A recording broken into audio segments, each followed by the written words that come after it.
Hello friends, welcome back to my channel Pragati's লাইফস্টাইলে সকলকে জানাই স্বাগত। তোমরা সকলে কেমন আছো? আশা করি ভীষণ ভালো আছো, আর আমিও ভালো আছি। তো চলে এসেছি আজ একটা ভিডিও নিয়ে। দেখো, এটা অনেক দিন আগেকার ভিডিও, মানে বলতেও হাসি পাচ্ছে আর কি। তো দেখো, এটা কালী পুজোর সময়কারের ভিডিও আর কি, কালী পুজোর দিনের।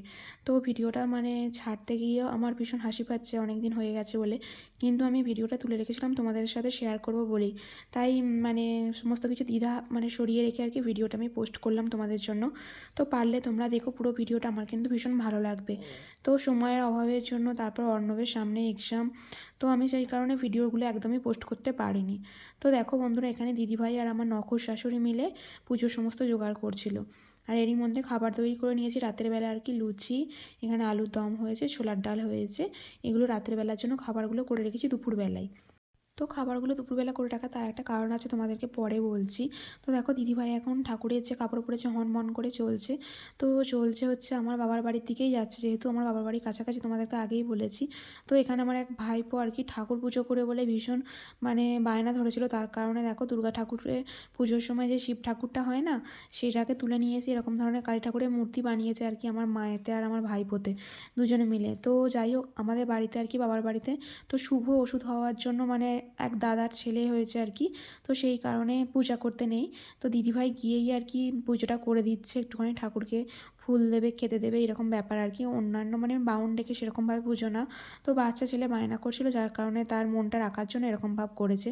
তো সেই কারণে দেখো, দিদিভাই ভীষণ হাসাহাসি করছে আর কি। সেই শিব ঠাকুরটাকে মানে জল থেকে তুলে নিয়ে এসেছে, নিয়ে এসে সেটাকে আবার কালী ঠাকুর এরকম ভাব বানিয়েছে। তো ভীষণ হাসাহাসি করছিল, এই আর কি। আমি তোমাদেরকে শেয়ার করলাম সেটা। তো তোমাদের সাথে সমস্ত কিছু ভিডিও আমার শেয়ার করতে কিন্তু ভীষণ ভালো লাগে, সারাদিন কী কী হচ্ছে। তো সব সময় হয়ে ওঠে না, বাড়ির এত কাজের চাপ আছে, তারপর অর্ণবের মানে সমস্ত কিছু কাজ করে দিতে হয়, স্কুলের পড়াশোনা থেকে শুরু করে সব দিকটাই দেখতে হয়। তো সময় করে উঠতে পারি না। তো তাই ভিডিওগুলো আমার পোস্ট করতে ভীষণ লেট হয়ে যায়। তো যাই হোক, তোমাদের সাথে শেয়ার করলাম। দেখো, তো আমি ভিডিও করছিলাম বলে দিদিভাই আর কি হাসছে, ভিডিওটা তোমাদেরকে শেয়ার করবো সেটা দিদিভাই ভালো করেই জানে। তো সেই কারণে হাসাহাসি করছিল। তো যাই হোক, দেখো, এখন এখানে পুজোর সমস্ত কিছু দিদিভাই মোটামুটি ঠাকুরকে খেতে দেওয়া থেকে শুরু করে ফুল টুল দিয়ে দিয়েছে, এরকম ব্যাপার। আর তো দেখো, আমাদের বাড়িতে এখন আমাদের বাড়ির সামনে যে ক্লাব আছে আর কি, তো সেখানে ঠাকুর আছে। তো আমাদের বাড়িতে সমস্ত কিছু ঝামেলাটা হয় আর কি, ঠাকুরের ক্ষীর ছানা থেকে, ঠাকুরের মানে 2-3 দিন যে থাকে তার সমস্ত সন্ধ্যা আরতির জোগাড় থেকে সমস্ত কিছু হয়। তো দিদিভাই এখন এখানে ঠাকুরের জন্য ক্ষীর ছানা তৈরি করছে, যার কারণে দুপুরবেলা আর কি খাবার তৈরি করে নেওয়া হয়েছিল গ্যাসের মধ্যে। তো দেখো, এখানে এখন সন্ধ্যা হয়ে গেছে। দিদিভাই আর কি প্রত্যেকটা কেটে কেটে এরকম ধরনের মোমবাতিগুলোকে লাগিয়ে দিচ্ছে, যেহেতু কালী পূজার দিন তো সমস্ত জায়গায় এরকম মোমবাতি প্রদীপ সমস্ত কিছু জ্বালতে হয়। তো সেই কারণে দিচ্ছে। আর তো দেখো, আমি এখানে তোমাদেরকে সেই ভিডিওগুলো শেয়ার করে দিলাম।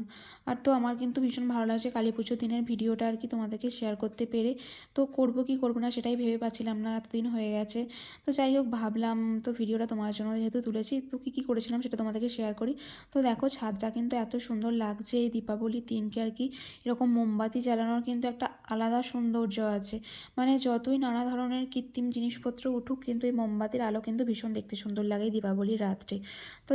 তো যাই হোক, তোমাদেরকে ভিডিওটা শেয়ার করতে পেরে আমার কিন্তু ভীষণ ভালো লাগছে। তো এদিকে অর্ণব দেবব্রত কিন্তু ভীষণ বায়না ধরেছে, যার জন্য তোমার দাদাভাই আর কি অর্ণবকে দেবব্রতকে নিয়ে একটুখানি পাশে ঠাকুর দেখে নিয়ে আসছে। আর তো তোমাদেরকে বলে রাখি, আমাদের পুরো পাড়াটার মধ্যে এবছর মানে একটা দিকটা আর কি একজনদের বাড়িতে মারা গেছে, তার কারণে সেদিকটা পুরোটা ওষুধ ছিল। আবার আমার বাবার বাড়ি থেকে আর কি একজনের বাড়িতে শুভ ওষুধ মানে দাদা ছেলে হয়েছে। তো সেই কারণে ওদিকটা ওষুধ মানে সমস্ত কিছু পুজোর ঝামেলাটা আমাদের বাড়িতেই ছিল এবছর। মানে সকালের ঠাকুর পুজো থেকে শুরু করে সন্ধ্যা আরতির লুচি থেকে শুরু করে সমস্ত আমাদের বাড়িতেই। কারণ 4-5টা দিন যে ঠাকুর ছিল না, ভীষণভাবে আমাদের বাড়ির উপর ঠাকুর পুজো জোগাড়ের সমস্ত কিছু চাপটা ছিল। তো যাই হোক, সকাল সকাল খাবার তৈরি করে নিয়ে আসলে এরই কারণ ছিল এটাই। তো আমার নখুর শাশুড়ি আর দিদিভাই মিলে ভোগের লুচিটা করে নিয়েছিল। তো এদিকে ঠাকুরমশাই আসতে অনেকটা দেরি করছে, যার কারণে আমরা সকলে এখানে বসে বসে অপেক্ষা করছিলাম আর কি ঠাকুরমশাইয়ের জন্য। আর তো এবছর আর কি যেহেতু পুরো পাড়াটাই এরকমভাবে ওষুধ চলছিল, ঠাকুর পুজোর দিকে কেউই আসতে পারে না, মানে একদমই খুব সামান্য লোক। আর আমাদের বাড়িতে দিদিভাই আর দাদাই সমস্ত কিছু জোগাড়টা করেছে আর কি। আর দিদিভাই পুজোতে সংকল্প করেছিল ঠাকুর পুজোতে। তো যাই হোক, এখানে ঠাকুরমশাই এসে গেছে দেখো। মানে হাতে গোনা কয়েকটা লোকই ছিল আর কি, যেহেতু অনেকটা রাতও হয়ে গেছে, তারপর পাড়া কোনো লোকই হাত দিতে পারবে না সেরকম ব্যাপার। আর তো আমি তোমাদেরকে ভিডিওটা শেয়ার করে দিলাম। দেখো, প্রায় রাত 10টা মতন বেজে গিয়েছিল এখানে ঠাকুরমশাইয়েরা আসতে আর কি। তারপর পূজা আজা শুরু হয়েছে, শেষ পর্যন্ত আর কি কেউই ছিল না, তখন রাত 12টা মতন বাজে পুজো শেষ হয়েছে। তো বন্ধুরা, তোমার যদি ভালো লেগে থাকে অবশ্যই লাইক কমেন্ট শেয়ার করো, আমার পাশে থেকো, চ্যানেলটা সাবস্ক্রাইব করে দিও। যারা যারা আমার চ্যানেল নতুন বন্ধু আছে, আর পরবর্তী ভিডিওর জন্য অপেক্ষা করো। Tata, by.